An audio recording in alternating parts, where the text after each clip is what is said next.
ஒரே நாடு ஒரே தேர்தல் திட்டம் குறித்து குடியரசு முன்னாள் தலைவர் ராம்நாத் கோவிந்த் தலைமையிலான உயர்நிலைக் குழு அளித்த பரிந்துரைகளுக்கு ஒன்றிய அமைச்சரவை கடந்த புதன்கிழமை ஒப்புதல் அளித்தது. அதன்படி மக்களவை மற்றும் மாநில சட்டப்பேரவைகளுக்கு ஒரு கட்டமாகவும், பின்னர் 100 நாட்களில் உள்ளாட்சி அமைப்புகளுக்கு அடுத்த கட்டமாகவும் தேர்தல் நடத்தப்படும். இந்த திட்டம் நடைமுறைக்கு சாத்தியமற்றது, பாஜகவின் மலிவான அரசியல் நாடகம் என்று எதிர்க்கட்சிகள் விமர்சித்துள்ளன.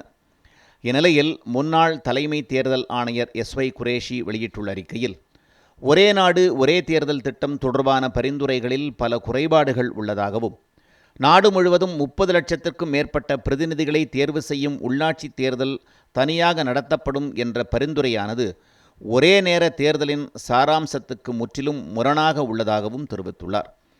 சில மாதங்களுக்குள் தனித்தனி தேர்தல்களை நடத்துவது பல்வேறு சவால்களை உருவாக்கும் என்பதோடு வாக்காளர்கள் மத்தியிலும் சோர்வை ஏற்படுத்தும் என்றும், ஒரே நேர தேர்தல் திட்டத்துக்கு தற்போது உள்ளதை விட மும்மடங்கு அதிக எண்ணிக்கையில் மின்னணு வாக்குப்பதிவு இயந்திரங்கள், வாக்கு ஒப்புகைச் சீட்டு கருவிகள் தேவை என்று தேர்தல் ஆணையம் சுட்டிக்காட்டியுள்ளதாகவும், அதன்படி சுமார் 40 லட்சம் கூடுதல் இயந்திரங்கள் தேவைப்படும் என்றும் தெரிவித்துள்ள அவர், அதற்காக ஆயிரக்கணக்கான கோடி ரூபாயை செலவிட வேண்டியிருக்கும் என்றும் தெரிவித்துள்ளார்.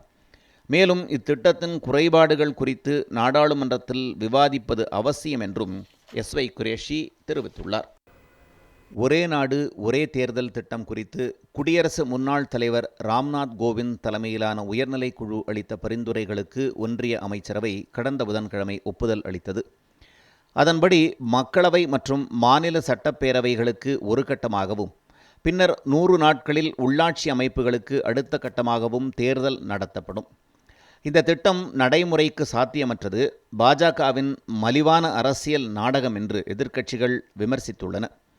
இந்நிலையில் முன்னாள் தலைமை தேர்தல் ஆணையர் எஸ்.ஒய். குரேஷி வெளியிட்டுள்ள அறிக்கையில், ஒரே நாடு ஒரே தேர்தல் திட்டம் தொடர்பான பரிந்துரைகளில் பல குறைபாடுகள் உள்ளதாகவும், நாடு முழுவதும் 30 லட்சத்திற்கும் மேற்பட்ட பிரதிநிதிகளை தேர்வு செய்யும் உள்ளாட்சி தேர்தல் தனியாக நடத்தப்படும் என்ற பரிந்துரையானது ஒரே நேர தேர்தலின் சாராம்சத்துக்கு முற்றிலும் முரணாக உள்ளதாகவும் தெரிவித்துள்ளார்.